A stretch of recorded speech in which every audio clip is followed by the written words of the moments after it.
NCERT science class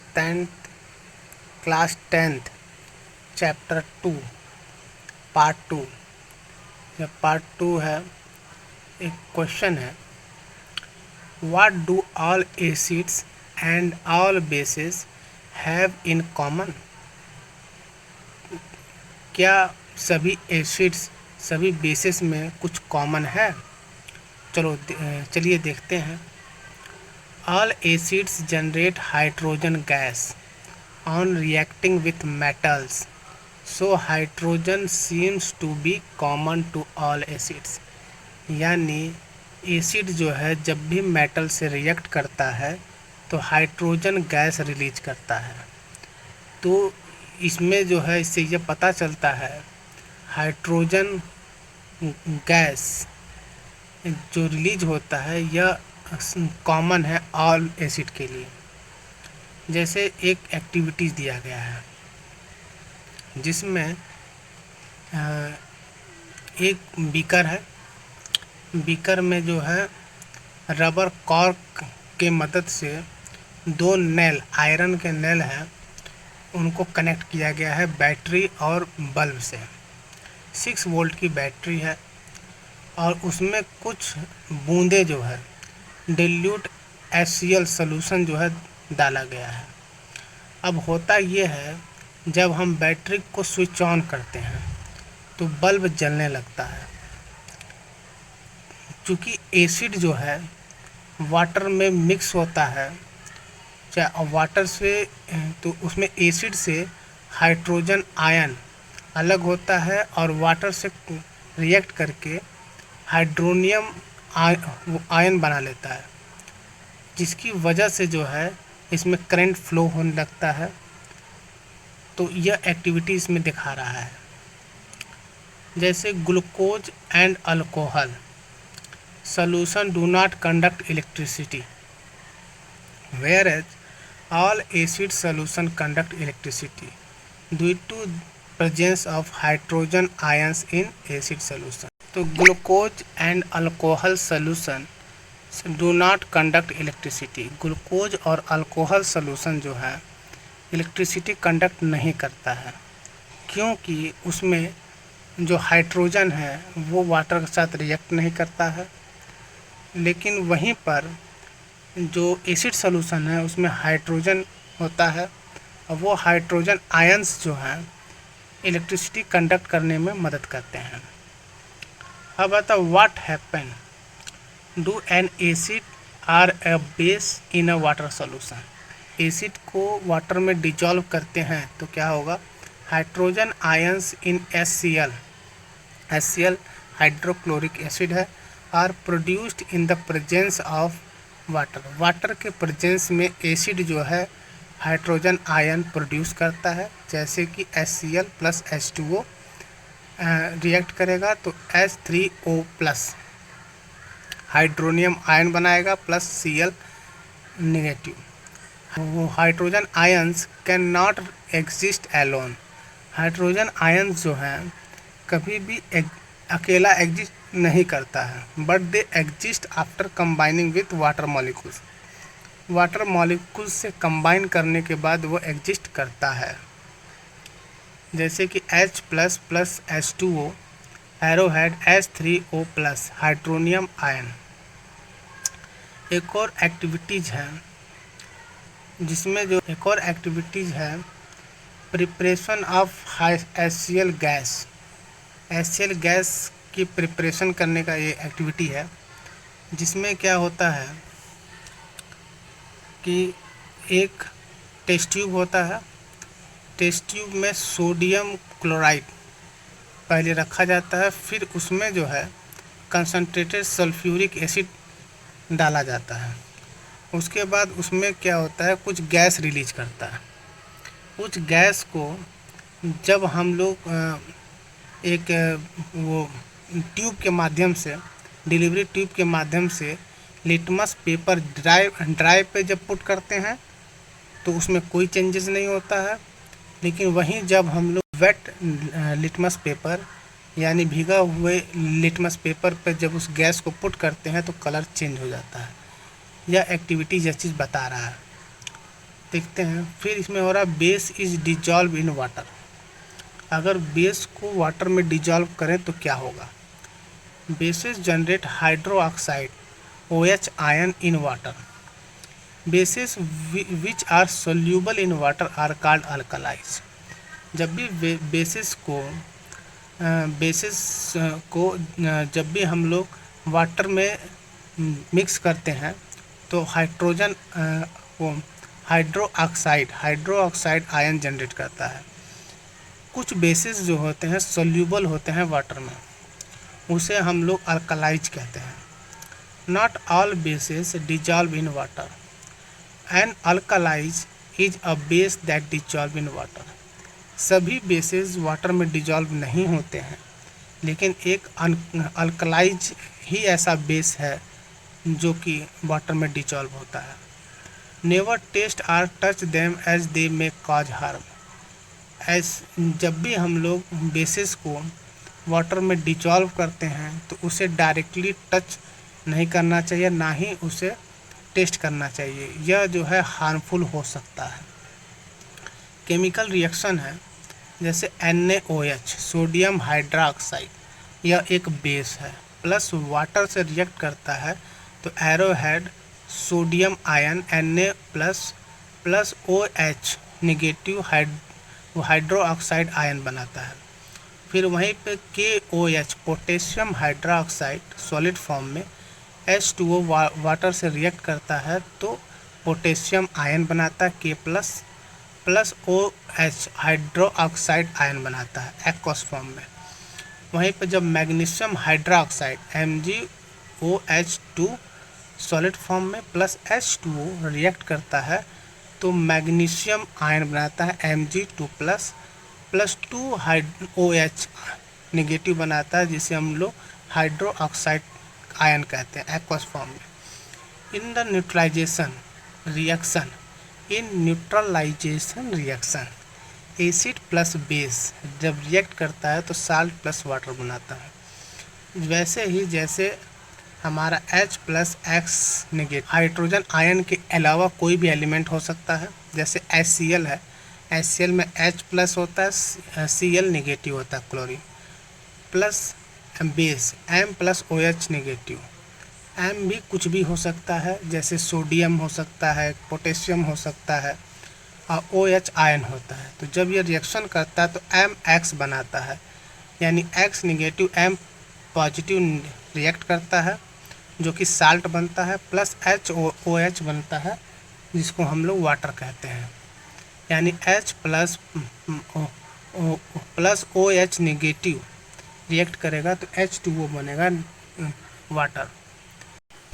the process of dissolving N acid or a base in water is a highly exothermic one, and due to this the acid must always be added slowly to water। इसमें एक बात कह रहा है कि जब भी हम लोग एसिड को या बेस को जब वाटर में डिजॉल्व करते हैं तो यह हाईली एक्सोथर्मिक होता है, यानी यह हीट रिलीज करता है। इसलिए जब भी हम लोग एसिड को वाटर में डिजॉल्व करेंगे तो स्लोली हम लोग ऐड करेंगे वाटर में। वार्निंग्स, जब एक एसिड सोल्यूशन होता है उस पर एक वार्निंग साइन बना होता है, जैसे कि इसमें दिखाया गया है कि इसे डायरेक्टली टच ना करें जब भी वाटर के साथ रिएक्ट कर जाता है। Warning sign displayed on container containing concentrated acid और बेस, एक वार्निंग साइन बना होता है। Mixing an acid or base with water results in decrease in the concentration of ions per unit volume। यानी जब भी हम लोग एसिड और बेसिस को वाटर में डिजॉल्व करते हैं तो उसमें जो कंसंट्रेशन ऑफ आयन है वो पर यूनिट वॉल्यूम डिक्रीज करता है। Such a process is called dilution. ऐसे ही प्रोसेस को हम लोग डिल्यूशन कहते हैं। और जो एसिड और बेस है is said to be diluted. Acid और बेस को डिल्यूटेड कहा जाता है। कुछ क्वेश्चन है जैसे why do HCl HNO3 etc. show acidic characters in aqueous solution, while solutions of compounds like alcohol and glucose do not show acidic character. क्यों HCl और HNO3 शो करते हैं acidic character in aqueous solution में? वहीं पे जो solution of compound होता है लाइक अल्कोहल और ग्लूकोज, यह जो है एसिडिक करेक्टर शो नहीं करते हैं एक्वस सॉल्यूशन। इसका कारण यह है द डिसोसिएशन ऑफ HCl और HNO3 etc. to form hydrogen ion always occurs in the presence of water. Hydrogen ion combine with H2O to form hydronium ion। यानी जब भी हमारा HCl या HNO3 में हाइड्रोजन आयन डिसोसिएट होता है, अलग होता है, तो वो एक हाइड्रोजन आयन बनाता है और वही हाइड्रोजन आयन वाटर से रिएक्ट करके हमारा क्या बनाता है? हाइड्रोनियम आयन बनाता है, जो कारण होता है एसिडिक करेक्टर शो करने का इन एक्वस सॉल्यूशन में। जैसे कि HCl एक्वस फॉर्म में arrowhead H+Cl negative, H+H2O arrowhead H3O plus, यह हमारा साइन बनाएगा, यह हमारा करेक्टर शो करता है, हाइड्रोनियम आयन बनता है। Although aqueous solutions of glucose and alcohol contain hydrogen, these cannot dissociate in water to form hydrogen ions, hence they do not show acidic character।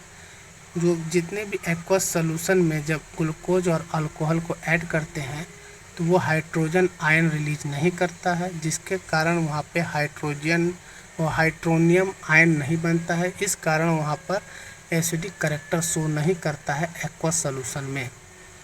अब आता why does an aqueous solution for an acid conduct electricity? क्यों aqueous solution में acid जो है electricity conduct करता है? तो due to acids dissociate in aqueous solution to form ions, these ions are responsible for conduction of electricity. जब भी acid जो है एक्वस सॉल्यूशन में डिजॉल्व होता है तो वहाँ पे वो जो है डिसोसिएट करता है हाइड्रोजन आयन, वही हाइड्रोजन आयन वाटर से रिएक्ट करके हाइड्रोनियम आयन बनाता है, जिसके कारण जो है इलेक्ट्रिसिटी कंडक्ट होता है। अब आता why does dry HCl gas not change the colour of the dry litmus paper? क्यों HCl गैस जो है ड्राई लिटमस पेपर में कलर चेंज नहीं करता है? Colour of the litmus paper is changed by the hydrogen ion. Dry HCl gas do not contain hydrogen ions. It will only in the presence of aqueous solution that an acid dissociate to give ions. Color litmus paper is changed by hydrogen ion। जितने भी colour litmus paper होते हैं जो wait form में होते हैं, यानी कुछ भीगे हुए फॉर्म में होते हैं, उस पर जो है हाइड्रोजन आयन के कारण जो है वहाँ पर कलर चेंज होता है। लेकिन जब ड्राई लिटमस पेपर होता है तो उस पर जो है HCl का जो हाइड्रोक्लोरिक एसिड का जो हाइड्रोजन आयन है वो उस पर जो है वर्क नहीं करता है, जिस कारण जो है उस पर कलर चेंज नहीं होता है लिटमस पेपर का। Since this case neither HCl is in the aqueous form nor the litmus paper is wet, therefore the color of the litmus paper do not change। इस कारण जो है HCl जो है ना तो HCl एक्वस फॉर्म में है, ना ही लिटमस पेपर हमारा वेट फॉर्म में है, तो इसलिए जो है उसका कलर चेंज नहीं होता है।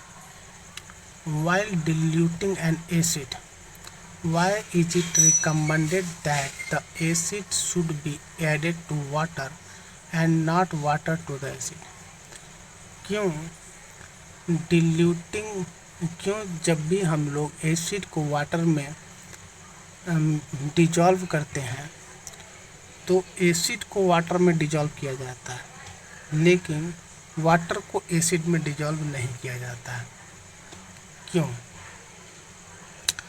Since the process of dissolving an acid in water is exothermic, चूँकि जो प्रोसेस है एसिड को वाटर में डिजॉल्व करने का उसमें एक्सोथर्मिक रिएक्शन शो करता है। It is always recommended that acid should be added to water, चूँकि जो प्रोसेस ऑफ एसिड होता है वो वाटर में जब डिजॉल्व होता है तो एक्सोथर्मिक रिएक्शन शो करता है, इसलिए हमेशा रिकमेंडेड करते हैं कि एसिड को वाटर में डिजॉल्व किया जाए। If it is done the other way then it is possible that because of large amount of heat generated the mixture splashes out and causes burn. अगर इसके उलट काम करते हैं कि वाटर को एसिड में ऐड करते हैं तो हो सकता है large amount of heat generate हो और जिससे जो हार्मफुल हो सकता है। How is the concentration of hydronium ion affected when a solution of an acid is diluted? जो कंसंट्रेशन ऑफ हाइड्रोनियम आयन है कैसे इफ़ेक्ट करेगा जब हम उसको एसिड को डिल्यूट करेंगे। When an acid is diluted, the concentration of hydronium ion per unit volume decrease. जो कंसंट्रेशन है हाइड्रोनियम आयन का पर यूनिट वॉल्यूम डिक्रीज करेगा। This means that the strength of acid decreases. इसका यह मतलब हुआ कि जो स्ट्रेंथ है एसिड का वो डिक्रीज कर जाएगा। How is the concentration of hydroxide ion affected when is excess base is dissolved in a solution of sodium hydroxide? तो इसमें होगा the concentration of hydroxide ion would increase when excess base is dissolve in a solution of sodium hydroxide. जब sodium hydroxide solution में जब excess amount में base को dissolve करेंगे तो हाइड्रोक्साइड आयन इंक्रीज करेगा। यही इतने क्वेश्चन हैं आपके पार्ट 2 में। Thank you.